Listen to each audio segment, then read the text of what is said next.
Hi అండి. అందరికీ నమస్కారం. Welcome to my channel. ఈ వీడియోలో ప్రభుత్వ పెన్షనర్లందరికీ ఆర్‌బీఐ ముఖ్య ప్రకటన ఈ రోజు నుంచి అమలు. పూర్తి వివరాలైతే వీడియోలో తెలుసుకుందాము. వీడియోని ఎక్కడే కానీ స్కిప్ చేయకుండా ఎండ్ వరకు చూసేయండి. అప్పుడు ఇన్ఫర్మేషన్ పూర్తిగా అర్థమవుతుంది. వీడియో చూస్తున్న ప్రతి ఒక్కరు వీడియోకి లైక్ చేయండి ఫ్రెండ్స్. ఈ వీడియోని తోటి పెన్షనర్ మిత్రులతో అయితే షేర్ చేయండి. కొత్తగా చూస్తున్న వారు మన ఛానల్ ఇంకా ఎవరైనా సబ్స్క్రైబ్ చేసుకున్నట్లయితే వెంటనే మన ఛానల్‌ని సబ్స్క్రైబ్ చేసుకోండి. దీని ద్వారా నేను చేసే ప్రతి ఒక్క వీడియో మీ వరకు రీచ్ అవుతుంది. ఇక ఆలస్యం చేయకుండా వివరాల్లోకైతే వెళ్ళిపోదాము. ఫ్రెండ్స్ ఇక విషయానికొచ్చినట్లయితే భారతదేశంలో పెరుగుతున్న జనాభాకు అనుగుణంగా ప్రభుత్వ మరియు ప్రైవేట్ రంగాల్లో పనిచేసిన పదవీ విరమణ చేసిన ఉద్యోగుల సంఖ్య కూడా గణనీయంగా ఉంది. వారి జీవిత చరమకంలో ఆర్థిక భరోసా కల్పించేందుకు కేంద్ర, రాష్ట్ర ప్రభుత్వాలు వివిధ పెన్షన్ పథకాలను అమలు చేస్తున్నాయి. ఈ పెన్షన్ చెల్లింపుల ప్రక్రియను మరింత సులభతరం చేయడానికి, పారదర్శకంగా మారటానికి పెన్షన్ చెల్లింపు సంస్థలు నిరంతరం కృషి చేస్తూ ఉంటాయి. ఈ చెల్లింపులన్నీ ఆర్‌బీఐ, భారతీయ రిజర్వ్ బ్యాంక్ జారీ చేసే మార్గదర్శకాలకు లోబడే జరుగుతాయి. ఇటీవలి ఆర్‌బీఐ, భారతీయ రిజర్వ్ బ్యాంక్ పెన్షనర్ల ప్రయోజనాలను దృష్టిలో ఉంచుకుని తమ మాస్టర్ సర్క్యులర్‌ను అప్డేట్ చేసింది.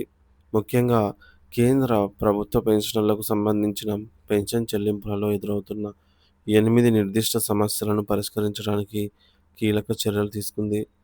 ఈ నూతన మార్గదర్శకాలు పెన్షనర్ల జీవితాన్ని మరింత సులభతరం చేయడమే కాకుండా వారి హక్కులను కూడా పరిరక్షిస్తాయి.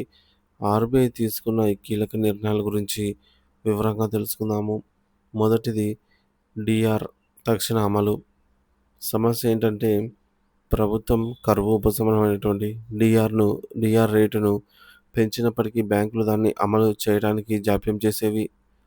సో, దీనికోసం ఆర్‌బీఐ ఒక నోటిఫికేషన్ అంటే సందేశం ఇచ్చిందనమాట. ప్రభుత్వం డీఆర్ రేటును పెంచిన వెంటనే బ్యాంకులు తమ పెన్షన్ పంపిణీ శాఖలను అప్రమత్తం చేసి పెరిగిన డీఆర్‌ను తక్షణమే పెన్షనర్లకు చెల్లించాలి. ఇందుకోసం ప్రభుత్వం అధికారిక ఉత్తర్వుల కోసం వేచి చూడవలసిన అవసరమేమీ లేదు అని హెచ్చరిక జారీ చేసింది. ప్రభుత్వ ఆదేశాలను మెయిల్, ఫ్యాక్స్, ఈమెయిల్ ద్వారా స్వీకరించిన లేదంటే సంబంధిత ప్రభుత్వ అధికారిక వెబ్‌సైట్ నుంచి సమాచారం డౌన్‌లోడ్ చేసుకున్న వెంటనే డీఆర్‌ను అప్డేట్ చేసి చెల్లింపులు ప్రారంభించాలి అనైతే సూచించింది. ఇకపోతే రెండవ మార్పు జీవన ప్రమాణ పత్రం, లైఫ్ సర్టిఫికేట్ సమర్పణ సులభతరం. డిజిటల్ సౌలభ్యం పెన్షనర్లు తమ లైఫ్ సర్టిఫికేట్‌ను జీవన్ ప్రమాణ్ వంటి డిజిటల్ ప్లాట్‌ఫామ్‌లలో ద్వారా ఆన్‌లైన్‌లోనే సమర్పించవచ్చు. దీనివల్ల భౌతికంగా బ్యాంకు శాఖలను సందర్శించాల్సిన అవసరం తప్పుతుంది. అధికార సంస్థ నమోదు ఈ సౌకర్యం పొందటానికి పెన్షన్ మంజూరు చేసే అధికారం కూడా జీవన్ ప్రమాణ్ ప్లాట్‌ఫామ్‌లో నమోదు చేసుకోవాలి. అప్పుడే పెన్షనర్లు ఈ డిజిటల్ సేవను పూర్తిగా వినియోగించుకోగలరు. మూడోది సూపర్ సీనియర్ సిటిజన్లు, దివ్యాంగులకు ఇంటి వద్దకే సేవలు. ప్రత్యేక శ్రద్ధ 80 ఏళ్లు పైబడిన సూపర్ సీనియర్ సిటిజన్లు, కొన్ని సందర్భాల్లో 70 ఏళ్లు పైబడిన వారిని కూడా పరిగణించవచ్చు. వారి వయో పరిమితిపై స్పష్టత అవసరము. సో, దీర్ఘకాలిక వ్యాధులతో బాధపడేవారు, వైకల్యాలు లేదా తీవ్ర దృష్టి లోపాలు ఉన్న వ్యక్తులు ఎవరైనా బ్యాంకులకు రాలేని పరిస్థితిలో ఉంటే వారి నివాసాల వద్దకే వెళ్లి లైఫ్ సర్టిఫికేట్‌ను స్వీకరించేలా సౌలభ్యాన్ని బ్యాంకులు కల్పించాలి. ఇది మానవతా దృక్పథంతో తీసుకున్న ముఖ్యమైన నిర్ణయం. నాలుగోది కుటుంబ పెన్షన్ ప్రక్రియ సరళీకరణ. కొత్త ఖాతా అవసరం లేదు. అంటే పెన్షనర్ మరణించిన సందర్భంలో కుటుంబ ఫ్యామిలీ పెన్షన్ కోసం అర్హులైన జీవిత భాగస్వామి గానీ ఎవరైనా కావచ్చు. సో, వారికి అందే పెన్షన్ ఖాతా ద్వారా కుటుంబ పెన్షన్‌కు అయితే పొందవచ్చనమాట. సో, అదే పెన్షన్ ఖాతా మీద. ఇందుకోసం ప్రత్యేకంగా కొత్త ఖాతా తెరవాల్సిన అవసరం అయితే లేదు. సో, ఈ మేరకు బ్యాంకులు కూడా వారిని ఈ విధంగా ఒత్తిడి చేయకూడదని ఆర్‌బీఐ నిర్దేశించింది. పీపీఓ ఆధారంగా పెన్షన్ చెల్లింపు ఆర్డర్‌లో కుటుంబ పెన్షనర్ పేరు స్పష్టంగా పేర్కొనబడి వారు జీవించి ఉంటే వారికి ప్రస్తుత ఖాతాలోనే కుటుంబ పెన్షన్ జమ చేయాలి. ఐదోది పెన్షన్ జమ అయ్యే సమయం పెన్షన్ చెల్లింపుదారులు ఇచ్చిన సూచనల మేరకు బ్యాంకులు నిర్ణీత తేదీలలో పెన్షన్ను పెన్షనర్ల ఖాతాలో జమ చేయాలి. ఆరోది అదనపు పెన్షన్ చెల్లింపులు రికవరీ విధానము. ఒకవేళ పొరపాటున అధికంగా చెల్లింపు జరిగినట్లయితే ఆహ్, బ్యాంకు పొరపాటున పెన్షన్‌దారులకు ఎవరికైనా ఖాతాకు అదనంగా పెన్షన్ జమ చేసిందంటే, ఆ అదనపు మొత్తాన్ని ఎలా తిరిగి పొందాలో తెలుసుకోవడానికి సంబంధిత పెన్షన్ మంజూరు అధికారులను సంప్రదించాలని ఆర్‌బీఐ బ్యాంకులను సూచించింది. ఒకవేళ అదనపు చెల్లింపు బ్యాంకు లోపం వల్ల జరిగితే పెన్షనర్ నుంచి ఆ మొత్తాన్ని తిరిగి రాబట్టడంలో అనవసర జాప్యం చేయకూడదు. ఆ అదనపు నిధులను వెంటనే ప్రభుత్వానికి తిరిగి జమ చేయాలి.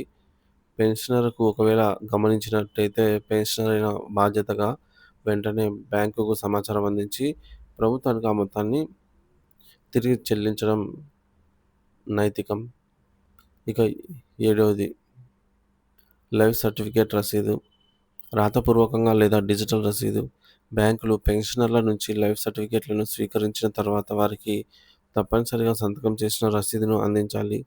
డిజిటల్ లైఫ్ సర్టిఫికేట్లు సమర్పించిన వారికి బ్యాంకులు డిజిటల్ రసీదును అందించవచ్చు. ఇది భవిష్యత్తులో ఎలాంటి వివాదాలకు రాకుండా ఉపయోగపడుతుంది. ఎనిమిదవది పెన్షన్ చెల్లింపులో జాప్యానికి పరిహారం. ఆటోమేటిక్ పరిహారం. పెన్షన్ లేదా బకాయిల చెల్లింపులో బ్యాంకులు జాప్యం చేస్తే అందుకు తగిన పరిహారం చెల్లించాలి.